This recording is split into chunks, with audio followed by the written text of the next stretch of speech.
Hey, Riley here from Equine Guelph with a barn fire prevention tip. Do you currently have your feed tubs located behind your stall gates?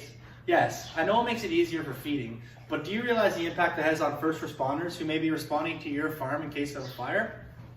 We're typically dealing with zero visibility situations, and it will take a lot of time and effort to remove these tubs.